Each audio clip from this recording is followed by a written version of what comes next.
Mes fondations, ce sont mes parents qui m'ont donné. Un père menuisier, une maman qui s'occupait des enfants, des gens. Ma mère, elle est un peu comme moi parce qu'elle a changé de métier quand elle est tombée amoureuse de mon père. Elle travaillait chez Rocha à Paris. Elle était petite main chez Rocha et elle a rencontré mon père et elle est tombée amoureuse de lui. Donc on s'est installé. Je suis né à Pierrefitte, à côté du Pont de Fer, pour ceux qui connaîtraient. Et eh bien, ils sont venus s'installer là et ma mère a arrêté son boulot. Elle travaillait rue Saint-Honoré à Paris, c'était pas rien pourtant, hein. Mais elle a arrêté pour lui, voilà. Et moi j'étais un peu comme ça. Parce qu'un jour j'ai rencontré une coiffeuse, voilà, j'étais coiffeur. Après, à ma seconde femme, je l'ai rencontrée, j'ai voulu changer de métier. J'ai bossé dans l'automobile, tu vois. Je sais que je suis prêt à faire beaucoup, beaucoup, beaucoup de choses. Demain, je me retrouve à la rue, je saurai quoi faire. Voilà, ça aussi, ça donne des forces, je crois. Les expériences et la confiance en soi, en fait, hein. D'être sans être prétentieux, mais de savoir que soi-même, on peut s'en sortir. Je crois qu'il y a beaucoup de gens qui manquent de ça. Tu sais, moi, je suis d'une vieille famille roumaine qui est partie quand il y a eu la révolution en Roumanie. Et j'ai une arrière-grand-mère qui s'appelait Patricia, qui était chocolatière. Ils sont venus s'installer à Paris à côté de la Tour Eiffel. Et puis après, il y a eu les ramifications de la famille. Une personne s'est remariée. Il y a eu mes grands-parents. On a eu des secrets de famille. On était dans le 14e arrondissement, le pays des artistes aussi, l'arrondissement des artistes, hein. Giacometti, enfin tous les Montparnasse, tout ça, c'était sublime pour moi. Et j'ai pas mal vécu aussi chez ma grand-mère, et chez ma grand-mère et Pierrefitte à côté de Saint-Denis. Voilà, dans la Seine-Saint-Denis. Et on était dans une petite impasse, on était protégés quand je me rappelle. Quand je repense à ça rétrospectivement, on était protégés du monde extérieur, dans une impasse, il n'y a pas de passage, il y a peu de gens qui rentrent, donc on était vraiment très très tranquille avec mon frère. On jouait sur la rue, on cherchait même pas à aller plus loin à cette époque-là. Il n'y avait rien quoi. On avait une petite bagnole à pédales, on avait un vélo, on s'amusait à faire des bêtises, on faisait de la boue avec mon frère, voilà, les âneries qu'on faisait. Et qu'est-ce que tu as appris de tes parents? De mes parents, la simplicité, le courage, la discrétion, et puis je te dis l'honnêteté, ça c'est important l'honnêteté, hein. Très très très important. Nous on a eu de la chance avec mon frère, parce que j'ai un frère qui est plus jeune que moi de 5 ans, on a été très très bien élevés, et je pense que l'important, on va parler du respect aussi, parce que c'est important le respect. Et ça fait partie de l'éducation, du respect. J'ai fait mes 2 communions, je suis allé au caté, bon, enfin comme beaucoup de gens, hein. Et maintenant, quand j'étais à l'école, par exemple, ils sont contents parce que je développe. Quand j'étais à l'école, j'étais dans le fond de la classe, je foutais rien. Mais ma maîtresse m'adorait parce que je lui écrivais des petites choses, je dessinais, ouais, je faisais des trucs sur la table. Elle adorait ça sur mon petit bureau. C'était encore l'époque avec les encriers au bout du bureau, avec la plume sergent-major. Et je faisais des trucs avec ça. Et ma maîtresse m'adorait. D'ailleurs aussi, il faudra qu'on revienne sur les maîtresses parce que moi je me souviens de toutes mes maîtresses. Donc voilà, elle s'appelait Madame Bonneau et je me souviens, un jour sur mon cahier de classe, elle m'avait mis que j'étais nul en tout parce que je m'intéressais qu'à la poésie et les belles choses et les petites fleurs dans la cour d'école.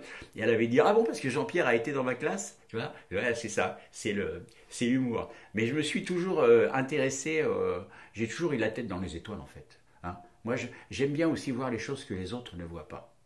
Voilà, ça je pense que c'est important dans la vie. Parce qu'il y a beaucoup de gens qui ont le nez devant eux, mais qui ne regardent ni par terre ni au ciel. Tu disais que tu avais l'art dans le sang.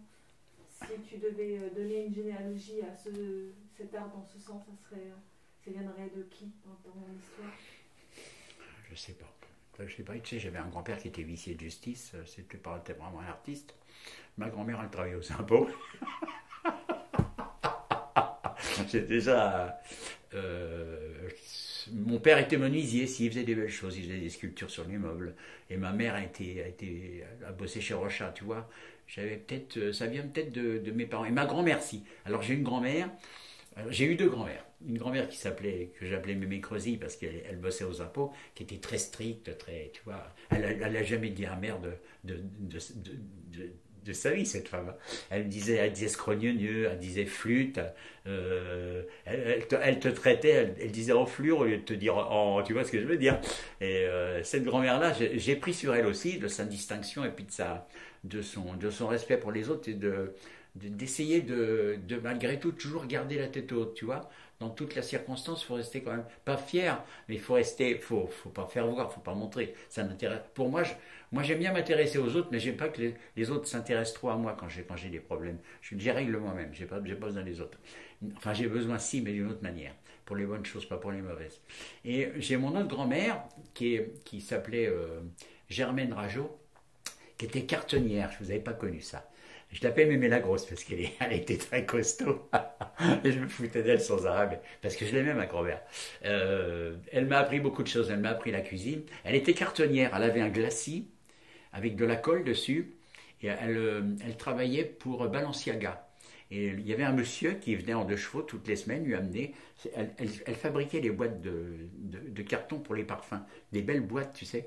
Elle avait une dizaine de papiers, de carton. Elle avait un glacis, elle faisait fondre sur le feu. Et elle collait tout ça. Ça faisait comme du miel, tu vois. Ça, j'ai gardé ça d'elle. Et elle fabriquait les boîtes, des belles boîtes. D'abord sur Facebook, j'ai souvent partagé. J'ai retrouvé la photo des boîtes qu'elle faisait, ma grand-mère. C'était super. C'était le 5 de Balenciaga, je crois. Parce qu'à cette époque-là, Balenciaga avait des chiffres aussi comme Chanel. Et ben, tu vois, tout ça. Le parfum, je pense que ça a dû beaucoup guider mon truc artistique parce que j'ai un gros nez, moi, j'ai un nez de chien, je sens les choses de très très loin. Les mauvaises odeurs comme les bonnes d'ailleurs. C'est une grosse punition souvent. Et les parfums, je suis très sensible aux parfums. D'ailleurs, moi, vous ne devinerez jamais à quel parfum je me parfume.